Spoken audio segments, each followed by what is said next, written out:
Ini meringati tahun baru itu jelas salah ini. Ini bukan tahun baru ini. Tahun terakhir. Karena ini tanggal 29 ya. Ini meringati akhir. Tapi karena rektornya itu orang bejo, lalah itu nggak ada yang nyoal kesalahannya. Ini orang pinter sama orang bejo itu hebat orang.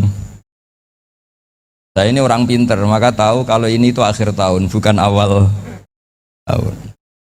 Tapi saya ada orang bejo, pinter saya terekspos, sehingga orang tetap saja bilang ini peringatan awal apa?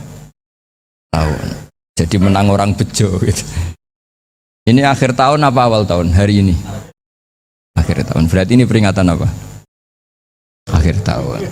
Hanya orang bejo yang kesalahannya tidak dikoreksi. Jadi ini alhamdulillah. Jadi ya, tapi ini kesalahan yang tidak maksiat. Insya Allah dimaafkan Allah Subhanahu Wa Taala ini, karena kesalahan itu ada dua, ada kesalahan yang maksiat, ada kesalahan yang tidak maksiat.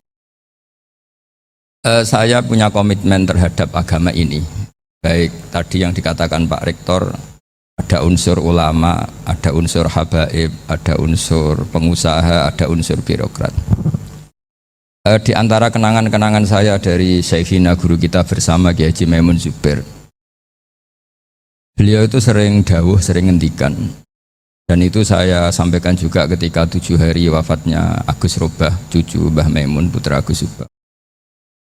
Di antara yang beliau katakan itu adalah sok hak agama itu sing gawe pegawai negeri. Itu berkali-kali beliau ngendikan gitu ya. Saya agak bantah. Nah, kalau santri bah, santri karuan mesti gawe agama, tapi sok ben sing gawe pegawai negeri. Setelah saya jadi kiai dan penelitian, saya itu berkali-kali didatangi dokter, tentara, juga polisi. Mereka sering bilang gini, Gus, saya ini dokter negeri. Saya ke NTT, ke Papua, karena saya muslim, berkebutuhan Islam, maka dibikinkan musola, dibikinkan masjid. Kalau kiai tidak bisa, bikin sendiri urunan, mau narik siapa itu. Mau narik tarikan di jalan yang mau nyumbang siapa. Tapi kalau kebutuhan negara, karena tugas negara, ya difasilitasi negara dan tidak dianggap misionaris karena negara. Itu juga di beberapa negara yang non-muslim kayak di Argentina, di Venezuela, itu ada masjid, ada kajian Islam ya karena duta besar. Dan itu aparat negara. Disinilah kearifan para ulama berkoalisi dengan umarok dengan makna yang positif, bahwa agama ini harus ditopang umarok, sistem negara. Tentu di situ ada tentara, ada polisi, ada macam-macam. Kita sebagai kiai juga nggak berdaya di depan para bandar narkoba apa-apa kalau nggak ada BNN.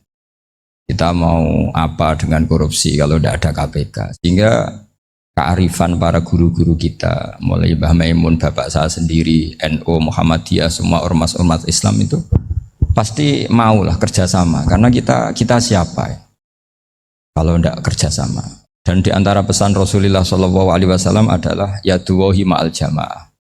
Jadi apa ya, kebersamaan itu sudah berkah. Fa inna yadallahi ma'al jamaah. Jadi berkah. Lalu kenapa saya kalau ngaji bawa kitab? Ini agak sebetulnya itu lazim. Lazim itu suatu yang harus. Tapi karena kelamaan mubalek itu tidak pakai kitab. Seakan-akan bawa kitab itu yang aneh. Sebenarnya aneh mereka. Karena begini logika simpelnya ya.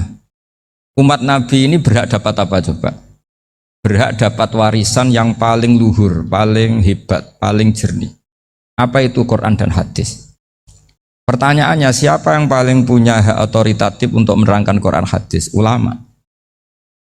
Ulama yang mana? Ya yang kapabel, yang sudah diakui dunia, kayak Imam Ghazali, Imam Bukhari, Imam Syafi'i. Artinya kalau kita tidak pakai materi, itu ulama mendapat pikiran kita, bukan mendapat pikiran mereka.